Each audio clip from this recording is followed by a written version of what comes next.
But there is a category for variety performances, and I think you came closest to winning that Emmy when Sweeney Todd was up in the 80s. It was the Showtime version, right? It was, yes. And but what was interesting is that they combined genders, so you were nominated against George Hearn, your co-star, and of course the bloodthirsty Sweeney devoured you. Oh, well, he deserved it. But the point is that I didn't mind it. The interest and the enthusiasm for the show was so tremendous, and is to this day.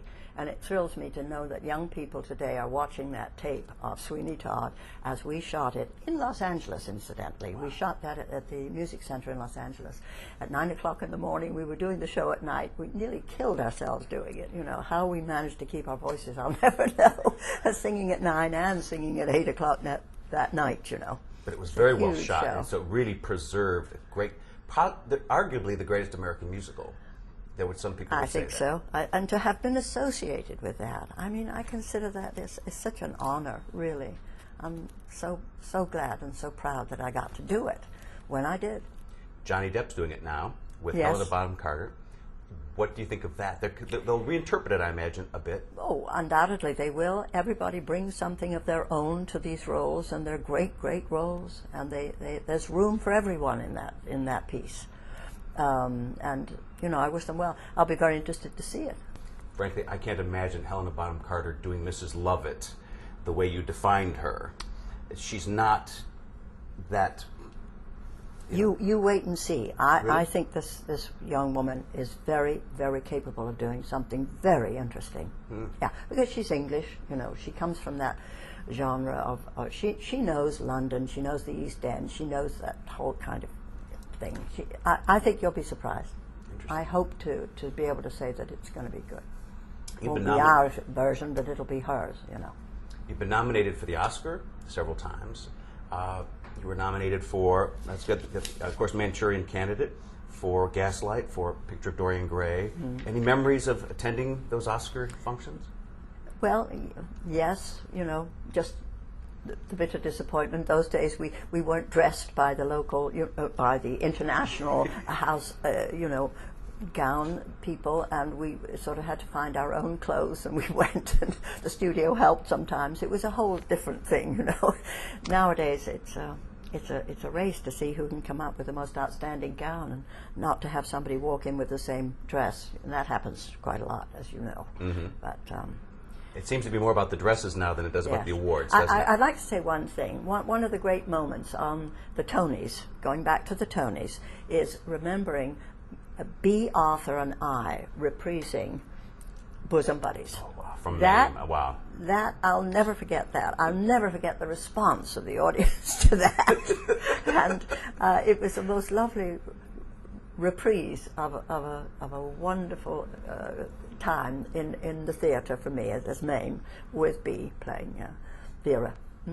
That was your first big real. That's probably the first of your several Broadway roles, because I don't want to say the most. I think Mrs. Lovett, your role as Mrs. Lovett is up there in the pantheon as well. But your role as Mame is certainly one of the most outstanding in Broadway history. And for you to have lived through that, wow.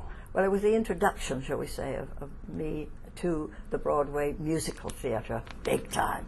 You know, I'd done Anyone Can Whistle with Stephen Sondheim, and that was just scratching the surface of what I was going to hopefully do in future years, and then I got to do it in Mame. So that was the culmination of a big dream, really, on my part, to make it big in the musical theatre. I wanted to sing, I wanted to move, I wanted to dance, and I just got that opportunity, and then I took it away and did it in various other ways with Dear World and then, of course, Gypsy. Gypsy was a breakthrough moment for me. Yeah. Oh my God, yes. And to be able to bring that about, and I look back on it, and at the time I didn't even realize half the time what I was doing. Now I look back and say, "Gee, you did that! Wow, did you really do that?" You know. I don't know how I did it, truthfully. You mean dramatically? Dramatically. The choices you made as Mama Rose. Yeah, choices I made as Mama Rose. I just saw some little clips the other day that they were kind of taken by various people, I think in the audience, some people in the wings, but I saw some little tiny little bits of me playing Mama Rose, and I was so interested to see myself It was so physical. I hadn't realized how physical I was in the role, and that's something you don't know until you just happen upon it. You have no way of knowing until you see yourself on film, and nobody shot it, legally. Illegally, yes, but not legally. Do you agree with the choices you made then, dramatically? Well, the little pieces I saw, yes, I did. I thought, yeah, that was good. That was okay, And I now know what the core is to good musical theater. It's all about energy, and that's something I'm finding out. But that's true in any form of theater, whether it's drama, or whether it's comedy, whether it's music. It's energy. Final thought, since this is a website about show business awards, you've competed for them all and won many, including Golden Globes. And what is your whole attitude toward these gold-plated statuettes that on one hand measure greatness, but on the other hand we know the best of anything doesn't really exist? What are we talking about here? Any award? Any award at all. You've been through these contests.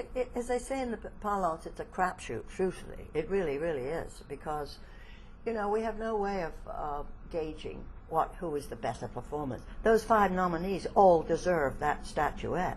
There's no question about it. And who gets it, as I say, is just sheer luck. And just that 1 or 2 votes. You don't know who did it and who is responsible for you getting that award. But you have to be realistic and say to yourself, well, you just won a 5. And you were lucky enough to be in one of the 5 shows that had the role that could be nominated or considered as Tony fodder. Well, good luck on getting number 5. Thank you. Thank you.